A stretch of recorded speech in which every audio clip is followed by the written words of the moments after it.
ایک فقیر تھا، ملنگ درویش، اللہ کا بندہ. اس کی عادت یہ تھی کہ اپنے ڈیرے پہ آنے والوں کو کھلاتا، ان کو پلاتا، ان کی ضروریات کا خیال رکھتا، لیکن ان کو مالی آسودگیاں نہیں تھی. ہوتا یہ تھا کہ بعض اوقات لوگ آتے تو ادھار لے کر کے وہ لوگوں کو کھلا دیتا. خیر، چونکہ فقیر کا مزاج یہ ہوتا ہے کہ لوگ آئیں اس کے ڈیرے سے کھائیں. بابا بلے شاہ نے بھی کہا تھا نا، اٹ کھڑک کے دکڑ بجے تتا ہووے چلا، آن فقیر کھا کھا جاون راضی ہووے بلا. یہ فقیروں کا مزاج ہے. تو جو بھی آتا اس کے ڈیرے سے کھاتا اور وہ ادھار اٹھا اٹھا کے لوگوں کی ضروریات کو پورا کرتے رہتے.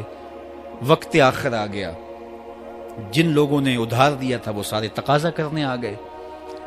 اب بابا جی کو کیا فکر لاحق ہے کہ یہ میرے مہمان اور میں ان کو کچھ پیش کرنے کی صلاحیت نہیں رکھتا.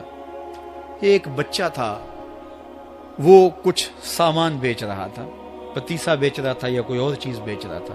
اس نے گلی سے گزرتے ہوئے آواز لگائی، خادم کو کہا سے بلا کے لاؤ. کہا تم بیچ رہے ہو تو میرے مہمانوں کو کھلا دو. بچہ بڑا خوش ہوا کہ میں سارا دن گلیوں میں گھوم کے یہ پتیسا بیچنا تھا، اب یہ ایک جگہ ہی سارا فروخت ہو گیا تو یہ تو موج لگ گئی، میں جلدی گھر چلا جاؤں گا، میری ماں خوش ہوگی.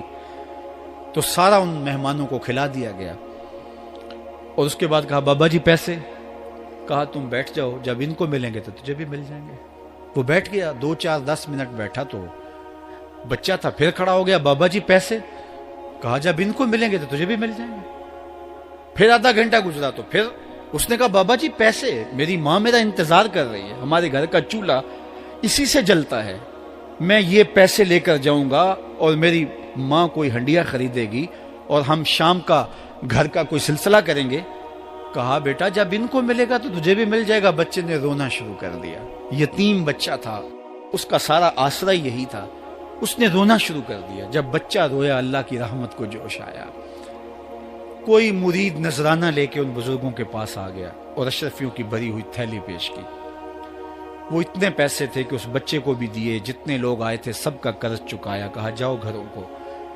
تو سب نے کہا بابا جی ہم صبح سے بیٹھے ہوئے تھے تو یہ نذرانہ دینے والا صبح سے نہیں آیا تو اب کیسے آ گیا؟ کہا صبح سے تمہارے اندر کوئی رونے والا نہیں تھا، ایک رونے والا آیا تو باقیوں کا بھی کام بن گیا.